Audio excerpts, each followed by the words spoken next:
Hello everyone. तो आज का हमारा टॉपिक है poverty and unemployment.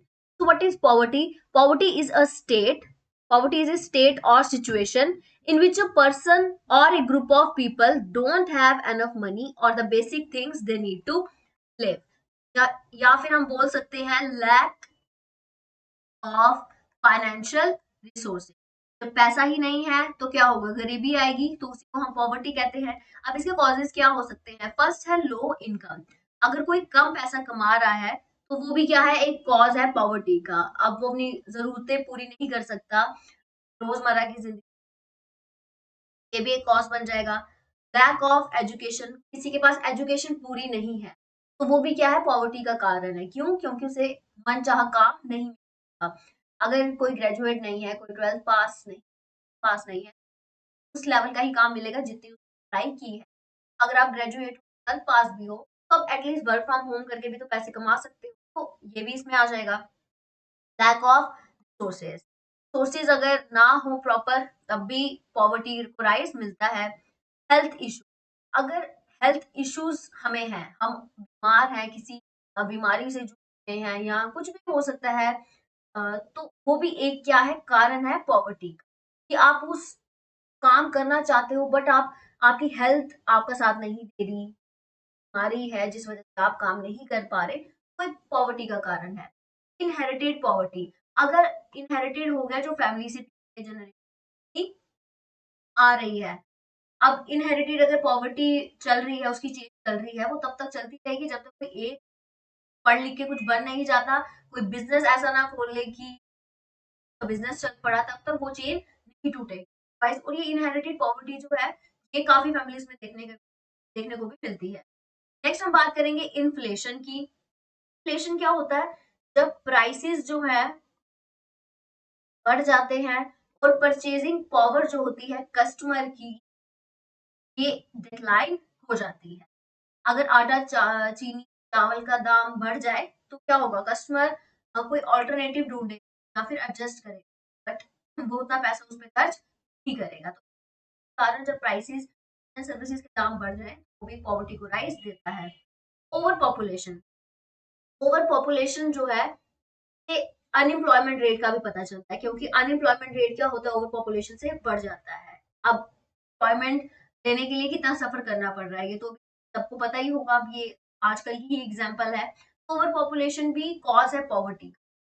Big families, अगर किसी फैमिली में 4-5 बच्चे, तो क्या इन सभी बच्चों को equal education, clothes, care, treatment सब कुछ मिल सकता है? नहीं मिल सकता। तो ये क्या है? एक पॉवर्टी का कॉज है कि बिग फैमिलीज भी नहीं होनी, बच्चे हो, उतनी फैमिली हो तो हम अच्छे से पाल सके, एजुकेशन प्रोवाइड करवा सके। एडवर्स क्लाइमेटिक कंडीशन का देखने को मिलते हैं एग्रीकल्चर सेक्टर में। अगर अब एडवर्स क्लाइमेटिक कंडीशन, आपको एग्जांपल दूंगी ड्रॉट की, लैक ऑफ वाटर हो जाए तो उस वजह से भी क्या होता है? फार्मर्स खेती बाड़ी नहीं कर पाते। कुछ जॉब्स होंगी दौरान उसी, बट वो नहीं होती उनके पास, तो वो ज्यादा फेस करना पड़ता है। ये पॉवर्टी का cause. Natural disasters, natural disasters हो गए, जैसे सुनामी आ गया, अर्थक्वेक आ गया। अब जैसे जापान में आया अर्थक्वेक, वहां पे क्या हुआ है? बिजनेस सारे ठप हो गए, उनकी जीडीपी जो थी वो भी गिर गई। ये भी क्या है? कॉज है पॉवर्टी का। अब वहां के जो लोग हैं वो पैसा कैसे जनरेट करें? अब ऐसा तो नहीं है ना कि किसी कंपनी, अगर कोई कंपनी की डूब गई है तो वो ओनर सारों को पैसे देगा? तब भी नहीं दे पाएगा। क्यों? क्योंकि वहां पे पैसा ही जनरेट नहीं होगा। ये भी एक कॉज बन जाता है। नेक्स्ट हम बात करेंगे टाइप्स ऑफ पुअर की। ये सबसे इंपॉर्टेंट है और यहाँ से बहुत से क्वेश्चन निकल के आए हैं, इसका ध्यान रखना। इंपॉर्टेंट टॉपिक है, पिछले सारे पेपर निकाले हुए हैं, पहले वो सारे एमसीक्यू। वहां पे मैं आपको टाइप्स ऑफ डाल के बताऊंगी कि किस जाता है क्वेश्चन। और मैंने उस लेक्चर में पुराने पेपर के एमसीक्यूज भी बीच बीच में डाले हैं, तो आप ध्यान से देख। चलिए पहले समझते हैं टाइप्स ऑफ पुअर क्या है। ऑलवेज पुअर, ऑलवेज पुअर की चार्ट ही पूरा लर्न करो। इनफैक्ट मैं आपको सिंपल बताती हूँ कैसे learn. Always below poverty line, ये ग्राफ है, ये आ गई हमारी पॉवर्टी। इधर है ऑलवेज बिलो, ये बिलो ही रहते हैं। यूजुअली पुअर हो गए, नॉर्मली बिलो पॉवर्टी लाइन, ये आगे पॉवर्टी लाइन, यहाँ पे लिखा है नॉर्मली बिलो पॉवर्टी, एक बार ऊपर आए और उसके बाद नीचे ही है। और ये दोनों की ग्रुपिंग भी आपने याद रखनी है, मैंने साथ में ही कर दी है। ऑलवेज और यूजुअली किधर आते हैं, क्रॉनिक पर में, जिन्हें हम लॉन्ग टाइम पर भी बोलते हैं, और उसके साथ ही मोस्ट पर भी, ये दोनों वर्ड याद रखने हैं, chronic poor, long time poor और मोस्ट पुअर। नेक्स्ट हम बात करेंगे चर्निंग पुअर की, आ जाता है they move in and out of the poverty line, ये है हमारी poverty line, they move in and out, in and out, in and out of the poverty line. Occasionally poor होते हैं, normally above poverty line, normally above which means एक बार नीचे आए उसके बाद वो ऊपर ही है।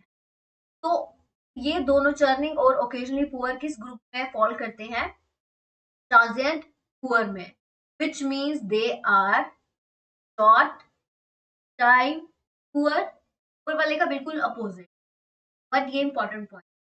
और इसके साथ ही हम इन्हें कहेंगे टेम्परेरी, या फिर हम इनको सीजनल पुअर भी बोल सकते हैं। अब टेम्परेरी पुअर आप सोचोगे ये कौन सा पुअर होता है, ये होते हैं वो लोग, मैं आपको एग्जांपल देती हूँ, जैसे एग्रीकल्चर सेक्टर है, यहाँ टूरिज्म सेक्टर है, हॉस्पिटैलिटी है, तो यहाँ पे क्या होता है, टेम्परेरी एम्प्लॉयमेंट जनरेट होता है।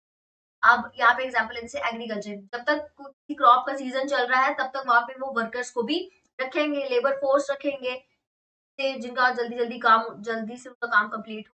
अब जैसे उस सीजन खत्म हुआ तो वो लोग क्या हो जाते हैं, अनएम्प्लॉयड हो जाते हैं, वर्कर्स को निकाल देते हैं, क्यों, क्योंकि वो उनको खुद पैसा जनरेट हो रहा तो वो उन्हें कैसे देंगे। तो ये हो गई टेम्परेरीली एम्प्लॉयमेंट। और इसमें हम टूरिज्म की एग्जांपल ले सकते हैं, केदारनाथ की हम एग्जांपल लेते हैं, वहां पे जब दरबार खुलते हैं, 6 महीने बहुत काम रहता है वहां पे, आपने देखा होगा मार्केट होती है, घोड़े वाले वहां पे, इवन जो लोकल होते हैं, hotels खुल जाते हैं वहां पे, तो उससे क्या होगा, वहां पे एम्प्लॉयमेंट जनरेट होगी, वहां पे वर्कर्स को, लोगों को काम मिलेगा। जैसे वहां पे टाइम खत्म होता है तो उसके बाद क्या हो जाता है, वहां पे कोई मार्केट नहीं, होटल, सबका काम क्या हो जाता है, ठप हो जाता है, घोड़े वाले सब वहां पे नहीं मिलते आपको। तो ये क्या है, एक टेम्पररी एम्प्लॉयमेंट है फिर नहीं है फिर नहीं, ऐसे चलता है। और ये किस में फॉल करता है, ट्रांजिएंट पुअर। देन लास्टली हम बात करेंगे नेवर पुअर की, which means always above, always above है poverty line, and they are always above, ये नीचे आते ही नहीं, हम कहते हैं नॉट। नेक्स्ट हम बात करेंगे what is unemployment. So unemployment is a situation when a person actively searches for a job but is unable to find any work. एक इंसान वेल एजुकेटेड है, बट स्टिल उसके पास कोई काम, उसके पास कोई पैसा कमा, तो ये भी क्या है, एक अनएम्प्लॉयमेंट है। अब इसके कॉजेज क्या हो सकते हैं, लार्ज पॉपुलेशन, अगर पॉपुलेशन ज्यादा है तो अनएम्प्लॉयमेंट रेट बढ़ेगा। लैक ऑफ वोकेशनल स्किल्स और एजुकेशन, एजुकेशन कंप्लीट आपके पास नहीं है, प्रॉपर नहीं है, तभी आपकी अनएम्प्लॉयमेंट, काम ही नहीं मिलेगा। अब जितना जो पढ़ा लिखा होता है ना, उतनी ही प्रेफरेंस दी जाती है उसे नौकरी के टाइम पे, और जितना कम पढ़ा लिखा है तो उस हिसाब का काम करना पड़ता है। इनएडुकेट ग्रोथ ऑफ इंफ्रास्ट्रक्चर, अगर कंपनीज कम हो, इंडस्ट्रीज फैक्ट्रीज कम हो, उसकी वजह से भी अनएम्प्लॉयमेंट होती है। टेक्नोलॉजी, टेक्नोलॉजी हम बोल सकते हैं जैसे मशीन, तो आज अगर यूज कंपनी कर रही है तो आप अगर चेक करोगे कभी भी तो वर्कर लेबर फोर्स का कम ही होता है, ये भी एक रिप्लेसमेंट हो गई है, इंसानों की बजाय मशीनों को ज्यादा इंपॉर्टेंस दी जाती है। ग्लोबलाइजेशन, ग्लोबलाइजेशन का मतलब होता है आउटसोर्सिंग ऑफ वर्कर्स और जॉब्स। तो ये भी क्या है, एक कॉज है अनएम्प्लॉयमेंट का। कंपनीज जब यहाँ पे खुलती हैं तो वर्कर्स जो है वहां से लेके उस कंट्री से आती हैं जहाँ पे कम पैसा देना पड़े। इकोनॉमिक रिसेशन, अब इकोनॉमिक रिसेशन जब आता है, आपने यहाँ पे याद रखना है दैट हमारी जो इकोनॉमी है ये सीधा लिंक किसके साथ करती है, और बिजनेस के साथ कौन जुड़े हैं, वर्कर्स जुड़े हैं। इसका मतलब है अगर इकोनॉमी में रिसेशन आता है, अप ट्रेंड डाउन ट्रेंड आता है, अगर यहाँ पे कोई भी गड़बड़ होती है तो ये सीधा इम्पैक्ट किसमें डालेगा, बिजनेस पे डालेगा। और जब बिजनेस ही सही ना चले, बिजनेस में पैसा ही ना बने, तो वर्कर्स को काम मिलेगा, नहीं मिलेगा। ये भी क्या है, कॉज है। सीजनल अनएम्प्लॉयमेंट जो मैंने आपको पहले एग्जांपल दी थी सारनाथ वाली, वही यहाँ पे आएगी। Government policies and taxes, government की कुछ ऐसी पॉलिसीज होती हैं, ऐसे मतलब इतने टैक्स लगे होते हैं, अनएम्प्लॉयमेंट भी बढ़ जाती है।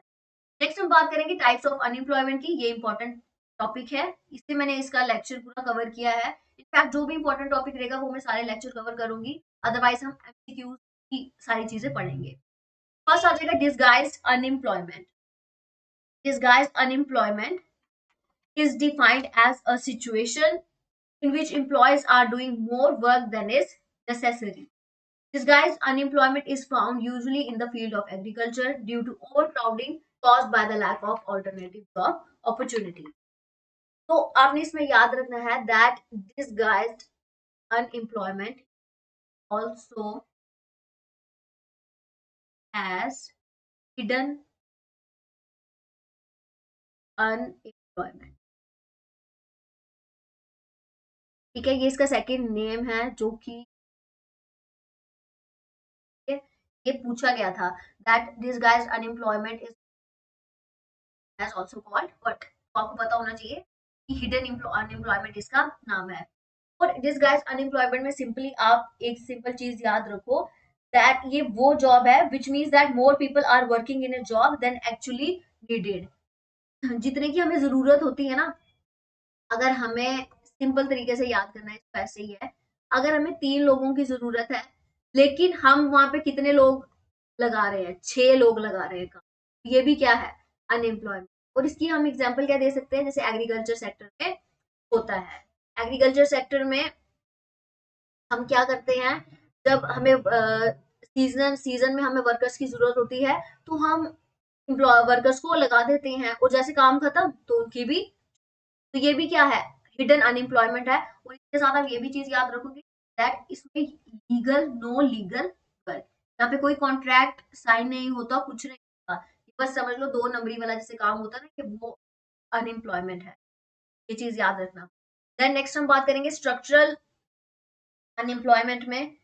Structural unemployment is caused by the mismatch of skills, important है, between the unemployed and the available jobs, jobs they are doing looking for and jobs they get, jobs they are looking for and jobs they get। मैं आपको example देती हूँ car workers की। अब car workers जो हैं उन्हें सिर्फ कार की नॉलेज होगी। अब अगर वो उनको हम बोलें कि नहीं अब वो वाला काम छोड़ दिया, तो वो वाले वर्कर्स क्या प्लम्बर बन सकते हैं, इलेक्ट्रिशियन बन सकते हैं, नहीं बन सकते, नहीं बन सकते, मिसमैच हो जाएगा, उनके पास स्किल्स कोई और है और बाद में उनको जॉब कोई और करनी पड़ेगी। और ऐसे बहुत से लोग हैं, बहुत से लोग के पास टैलेंट स्किल्स अलग हैं, इनफैक्ट क्वालिफिकेशन भी अलग है, बट वो जॉब कोई और कर रहे हैं। यहाँ मैं आपको एग्जाम्पल देती हूँ, अगर किसी ने मैंने खुद से, मैं एग्जांपल आपको क्या ही बोलूं, बट जिसने बीए डिग्री की है वो टीचिंग करेगा तो उसको वही सूट करता है, हाँ ठीक है उसने टीचिंग पे जाना है, उसने टीचर ही बना है तो वो बीएड करेगा। मैंने की टीचिंग और मैंने आगे टीचर का ही जो भी करना है उसी। अब अगर बीएड वाले को जरूरी काम चाहिए, हर किसी का फैमिली कंडीशंस अलग होती है, नहीं है सबकी सेम, अगर उसे काम चाहिए तो वो क्या करेगा, किसी और कंपनी में लग जाएगा, या उसे जो भी काम मिलेगा उस टाइम वो ले। ये भी क्या है, एक मिसमैच है। और ये स्ट्रक्चरल अनएम्प्लॉयमेंट जो है ये बहुत ज्यादा देखने को है, स्पेशली इंडिया। ठीक है, इंडिया में ये चीज वो देखने को। नेक्स्ट हम बात करेंगे सीजनल अनएम्प्लॉयमेंट। तो एग्जांपल मैंने पहले दी थी, seasonal unemployment is present during of the year as I told you before. For example, in industries like ice factories, holiday resorts, agriculture, etc. Production happens on a temporary or seasonal basis. Next हम बात करते हैं cyclic unemployment की। Cyclic unemployment is one of the main और high unemployment High unemployment rates, it rises and falls with the economy and is particularly high during, यहाँ पे example हम करेंगे, मैंने आपको पहले बताई थी, एक इकोनॉमी का लिंक करती है साथ, और बिजनेस के साथ कौन जुड़े हैं, वर्कर्स कल जुड़े हैं। अगर यहाँ पे अप ट्रेंड डाउन ट्रेंड आता है तो ये सीधा करेगा, किसको अफेक्ट करेगा, बिजनेस। जब बिजनेस साइकिल हिल गया तो ये क्या होगा, अनएम्प्लॉयमेंट होगी, और ये सीधा वर्कर्स को फेस करनी पड़ेगी। देन नेक्स्ट हम बात करेंगे फ्रिक्शनल अनएम्प्लॉयमेंट की। It is caused by reasons like seasonal employment, dissatisfaction from jobs, immobility of labor। यहाँ से वहाँ जाने में जब, और यहाँ से वहाँ जब लोग चले जाते हैं, जॉब स्विच कर लेते हैं, उसे हम फ्रिक्शनल, ये स्विच वर्ड याद रखना क्योंकि हुआ है, जब स्विच वर्ड लिखा होगा तो आप समझ जाना कि ये फ्रिक्शनल अनएम्प्लॉयमेंट की बात हो रही है, जब हम टेम्परेली और शॉर्ट टाइम एम्प्लॉयमेंट के लिए स्विच कर देते हैं। अगर हमें, जैसे यहाँ पे लिखा हुआ है, डिससेटिस्फेक्शन फ्रॉम ओल्ड जॉब, अगर प्रेजेंटली मैं कोई जॉब कर रही हूँ, मुझे यहाँ पे सेटिस्फेक्शन नहीं मिल रही, तो मैं क्या करूंगी, स्विच कर दूंगी और दूसरी जॉब ज्वाइन कर लूंगी, उसे कहते हैं फ्रिक्शनल। ठीक है, नेक्स्ट लास्ट है हमारी टेक्नोलॉजिकल अनएम्प्लॉयमेंट, जो मैंने आपको बताया था दैट मशीन्स का यूज अब ज्यादा बढ़ गया है, मॉडर्न टेक्नोलॉजी आ गई है और वर्कर्स को replace कर दिया है। These days modern technology has surpassed the need for and importance of manual labor, resulting in technological unemployment। और इसके साथ ही अनएम्प्लॉयमेंट का फॉर्मूला